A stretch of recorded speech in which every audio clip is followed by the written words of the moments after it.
All right, let's dive in. Today, we're going to talk about a skill that is completely changing the game for how we use technology, prompt engineering. It's basically the art of talking to an AI to get exactly what you want out of it. And we're going to start with a problem I'm sure we've all had. We've all been there, right?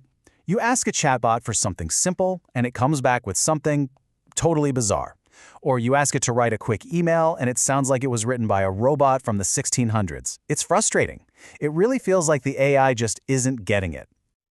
But here is the really cool part, the thing that I want you to take away from this. Prompt engineering isn't some super secret skill for coders and data scientists. No way. It's a skill that absolutely anyone can learn. It's all about communicating clearly, not about writing complex code. This really means that the key to unlocking an AI's full power isn't about the AI itself. It's about us. It's about learning how to ask the right questions in the right way.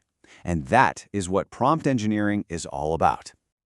Okay, first up, let's peek behind the curtain. You know, most AI tools have these settings that are kind of hidden away, like little dials you can turn to completely change the answers you get.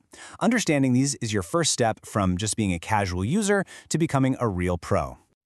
So, one of the most important dials is called temperature. The best way to think about it is as a creativity dial. If you set the temperature low, say to 0.1, the AI gets really precise and factual. It's perfect for something like summarizing a boring report. But if you crank that dial all the way up to 0.9, you just unleash its creative side. The answers get way more diverse and, honestly, a lot more unexpected. And here you go, a little cheat sheet for you. You can see how temperature, plus a couple of other settings like top P and top K that just help fine-tune which words it picks, can be tweaked for different jobs. You want just the facts? Keep that temperature low.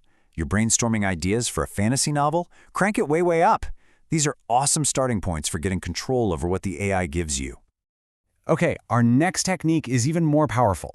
Instead of just telling an AI what to do, you can actually show it. Seriously, giving it examples is one of the best ways to get the exact kind of answer you're looking for.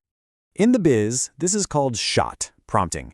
Zero shot is what most of us do naturally. You just ask a question, no examples.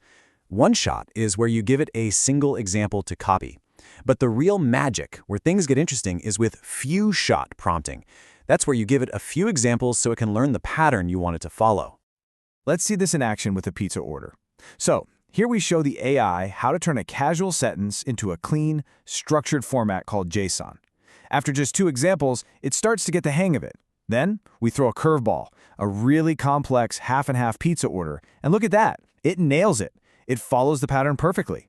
This is how you teach an AI to be incredibly precise. Now, let's talk about personality. What if, instead of talking to a generic, boring assistant, you could talk to an expert? Or maybe a comedian? Well, you can. All you have to do is give the AI a job. So if you just give a basic prompt like this one, you know what you're going to get, a super predictable, kind of boring list, right? The Empire State Building, Central Park, the usual suspects. But now, look what happens when we give it a role and a style. Act as a travel guide in a humorous style. All of a sudden, the answer is completely different. It's witty, it's engaging, it's just so much more fun. Prepare to feel like King Kong. Now that's an answer that makes you want to keep the conversation going. So we've covered style, we've covered structure, but what about the really hard stuff? You know, complex problems that need actual logic and reasoning.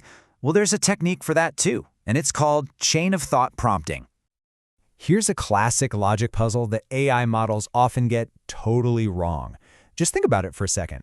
If I was 3, my partner was 9. The age difference is 6 years. So now that I'm 20, my partner's got to be 26. Simple enough, right? Let's see what the AI does with it. And whoops, the AI just jumps to a conclusion and gets it completely, wildly wrong. 63 years old? Not even close. This happens all the time. These models are built to predict the next word. They're not natural calculators, so they can really stumble on problems that have multiple steps. But we can fix this. We can fix it with one simple, almost magical little phrase. All we have to do is add, "Let's think step by step" to the end of our prompt. This little nudge forces the AI to slow down and actually show its work. And just like that, it gets it. Bam, the correct answer. The AI literally walks through the logic, step by step, and arrives at the right solution. This just goes to show that asking an AI to reason out loud makes it so much more accurate on these tricky problems. Okay, we have covered a ton of ground, so let's wrap it all up and pull everything together into a clear set of best practices that you can start using like right now to write better prompts every single time. Here it is. This is your new toolkit. Keep it simple and clear. Be super specific about what you want. Use those powerful few-shot examples whenever you can.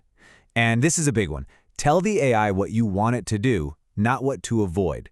And finally, just play around with it. Experiment. Every AI is a little different. Let's focus on that instructions over constraints idea for a second, because it's subtle, but it's so important. On the left, we are giving the AI clear, positive instructions. We're telling it exactly what to include. But on the right, we give it a negative rule. Do not list video game names. This approach can actually confuse the model and usually gives you worse results. Always try to frame your requests in the positive. Tell it what to do. So there you have it. You're not just a chatter anymore, you're a crafter. You are an architect of conversation. You now have the tools to get better answers, more creative ideas, and way more powerful results from AI. So the only question left is, what are you going to create?